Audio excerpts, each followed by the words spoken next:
말라기와의 캠핑. 12번째 말라기와의 캠핑을 시작합니다.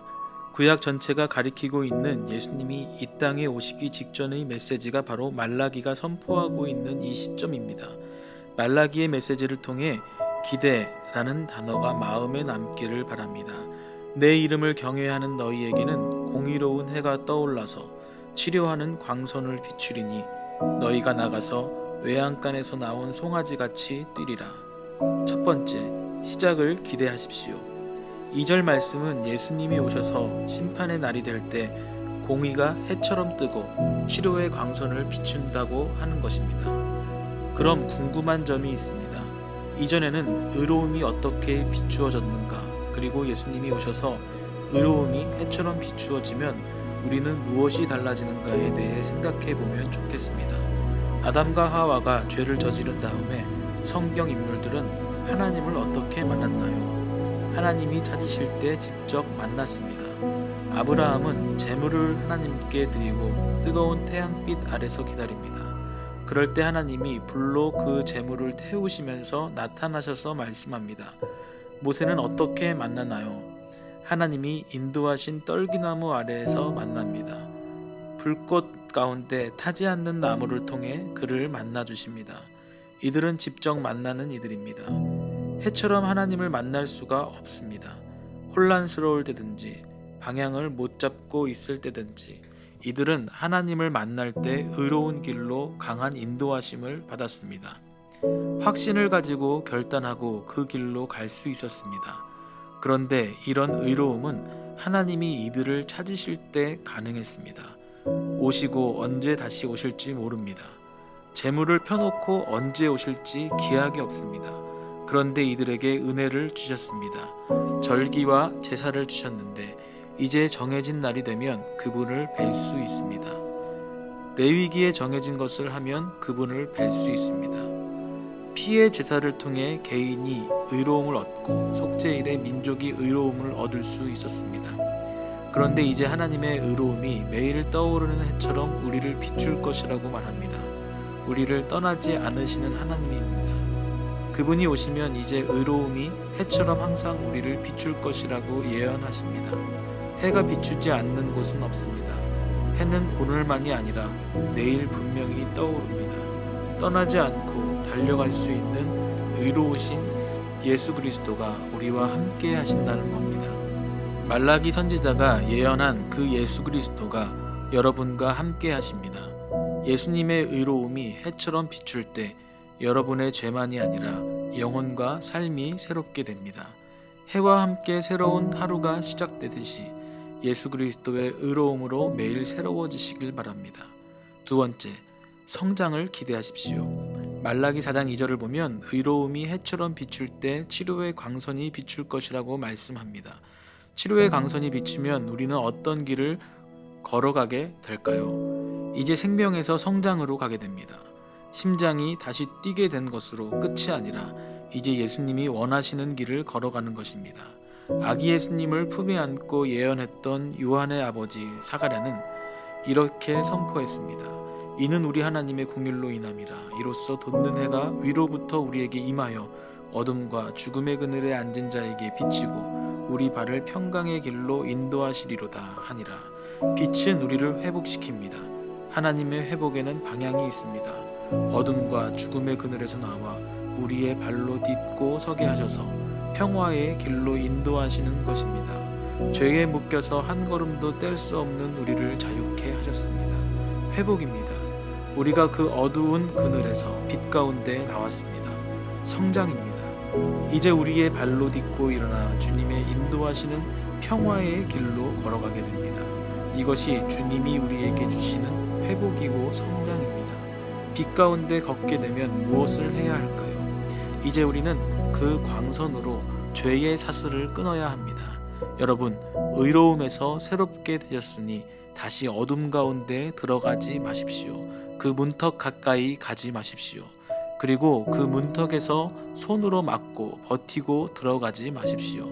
그리고 예수님께 구해달라고 외치며 다시는 어두움으로 들어가지 마십시오. 혹시 실패했다면 오늘 다시 들어가지 않도록 사탄과 전쟁을 하시기 바랍니다. 하나님이 오늘 여러분의 삶에 빛을 비추시는 곳이 어디인지 생각해 보시기 바랍니다. 떠오르는 곳에 변명할 수 없는 죄가 있다면 그곳은 어두움과 죽음의 그늘이 있는 곳입니다. 오늘 이 시간에 그곳에 치유의 강선을 비추십시오. 그 목적은 그곳을 향하던 발을 이제 돌이키는 것입니다. 평화의 길로 걸어갈 수 있도록 다시는 돌아가지 않게 하시는 것이 하나님의 바람입니다. 예수님이 오신 목적입니다. 십자가의 보혈로 구원하시고 예수님을 닮아가게 하시는 성장의 시간입니다. 예수 그리스도로부터 비춰지는 회복의 광선을 통해 성장의 길을 걸어가시기 바랍니다. 마지막으로 기쁨을 기대하게 하십니다. 말라기 4장 2절의 마지막 부분입니다. 너희가 나가서 외양간에서 나온 송아지같이 뛰리라. 신앙인으로서 가장 감격스러운 때는 복음을 전한 사람이 예수님을 인격적으로 만난 소식을 듣는 것입니다. 예수님을 격하게 만나서 그 삶이 이전과 완전히 달라졌을 때 저도 격하게 감동을 받습니다.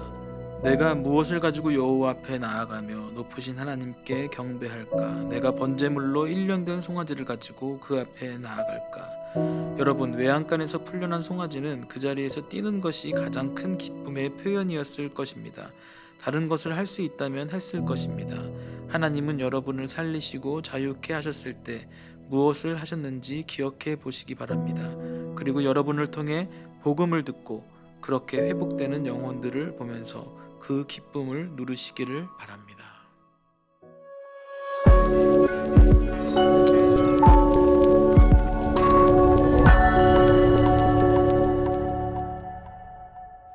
열세 번째 깃발 강의입니다. 첫 번째 깃발은 세례입니다. 교회를 다니면서 성례라고 이름 붙여진 것을 2번 경험하게 됩니다. 하나는 오늘 함께 보게 될 세례이고 또 하나는 성찬입니다. 두 가지 모두 복음의 핵심을 지식이 아닌 경험하여 알게 하시는 거룩한 예식입니다. 또한 이 두 가지는 하나님이신 예수님이 우리에게 직접 가르쳐 주시고 교회는 지금까지 성스러움을 잃지 않고 지켜온 예식이기도 합니다. 그 중에서도 세례는 예수님 자신이 직접 받으셔서 우리에게 알려주셨습니다. 마태복음 3장을 보면 예수님은 요단강에서 세례 요한에게 세례를 받으셨습니다. 그럴 수도 있다고 생각할 수 있지만 세례를 받는 것은 구약의 흐름을 이어서 보면 많이 어색한 장면입니다. 창조주이신 하나님이 그의 작품인 인간에게 영적인 의미가 있는 것을 받는 것입니다. 그리고 죄가 없는 예수님이 죄인에게 세례를 받으신 장면이 바로 예수님이 세례를 받는 장면입니다. 그러나 예수님을 말리던 세례 요한에게 예수님은 이렇게 말씀하셨습니다. 예수께서 대답하여 이르시되 이제 허락하라. 우리가 이와 같이 하여 모든 일을 이루는 것이 합당하니라 하시니 이에 요한이 허락하는지라. 마태복음 3장 15절 말씀. 그렇게 강가에서 세례를 받고 나오시자 하늘이 열렸습니다. 예수님은 자신에게 비둘기처럼 내려오시는 성령을 보셨습니다. 그리고 하늘로부터 들리는 소리를 들으셨습니다. 하늘로부터 소리가 있어 말씀하시되 이는 내 사랑하는 아들이요 내 기뻐하는 자라 하시니라. 마태복음 3장 17절 말씀. 예수님이 받으신 세례의 장면이 너무 영광스럽지 않나요? 실제로 세례를 받는 그 순간의 은혜는 이런 큰 감동이 있는 시간입니다. 세례를 받는 사람만이 아니라 증인으로서 예배에 참석하는 모든 이들에게 그 메시지가 전해집니다. 첫 번째는 새로운 생명을 얻는 것입니다. 다시 살게 됨을 함께 경험합니다. 물에 들어가는 것은 죽음을 의미합니다. 죄로 인해 죽을 수밖에 없는 우리가 다시 살 수 있는 것은 바로 예수님 때문입니다. 그러므로 우리가 그의 죽으심과 합하여 세례를 받음으로 그와 함께 장사되었나니 이는 아버지의 영광으로 말미암아 그리스도를 죽은 자 가운데서 살리심과 같이 우리로 또한 새 생명 가운데서 행하게 하려 함이라. 로마서 6장 4절 말씀. 우리는 예수님으로 말미암아 새 생명을 얻게 됩니다. 영원한 생명인 영생을 얻게 되고 예수님이 받으신 하나님의 사랑과 성령님의 임재 가운데 새로운 시작을 하게 됩니다. 두 번째는 깨끗이 씻는 것입니다. 물은 더러움을 씻는 의미를 가지고 있습니다.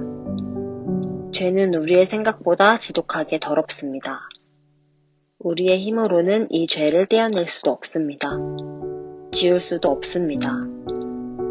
예수님이 우리를 위해 십자가를 지고 죽으심으로 우리의 죄값을 치르심으로 우리를 깨끗하게 하셨습니다. 너희가 다 믿음으로 말미암아 그리스도 예수 안에서 하나님의 아들이 되었으니 갈라디아서 3장 26절 말씀. 그래서 세례를 받은 우리는 거룩한 하나님의 자녀로서의 삶을 시작할 수 있게 되었습니다.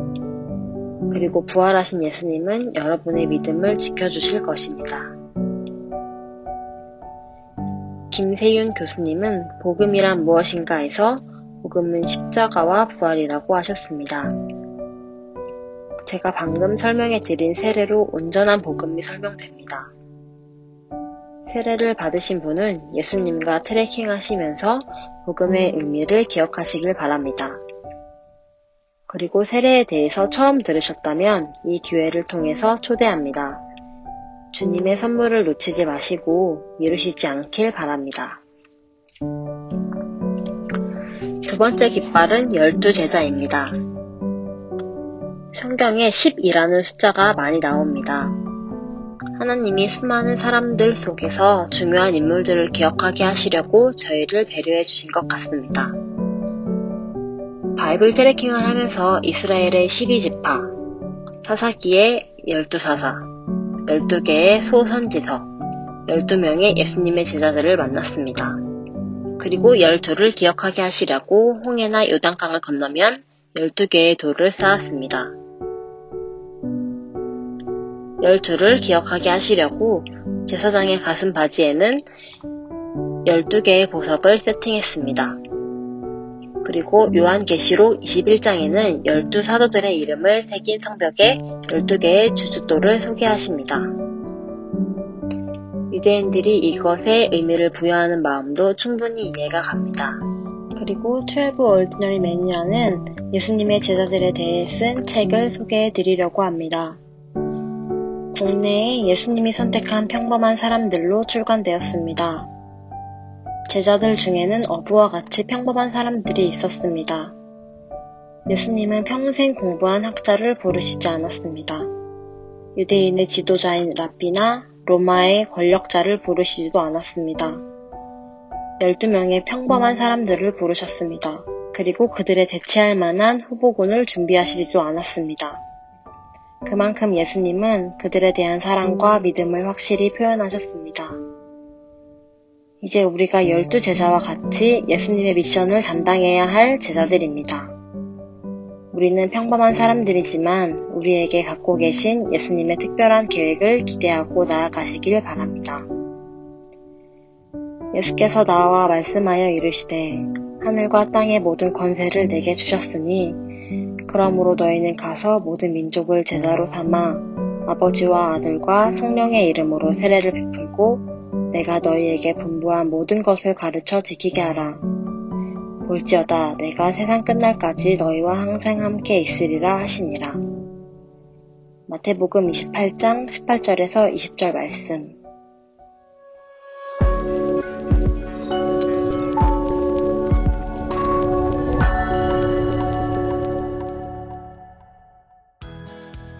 (13주차) 바이블 트래킹 본문 안내입니다. 월요일은 마태복음 20장에서 마가복음 4장 예수님의 심판, 화요일은 마가복음 5장에서 누가복음 1장 목자의 눈, 수요일은 누가복음 2장에서 14장 겸손의 왕, 목요일은 누가복음 15장에서 요한복음 3장 홀로 걸어가신 십자가의 길, 금요일은 요한복음 4장에서 16장 눈물을 닦아드리는 성숙, 마지막으로 토요일은 요한복음 17장에서 사도행전 9장 예수님처럼.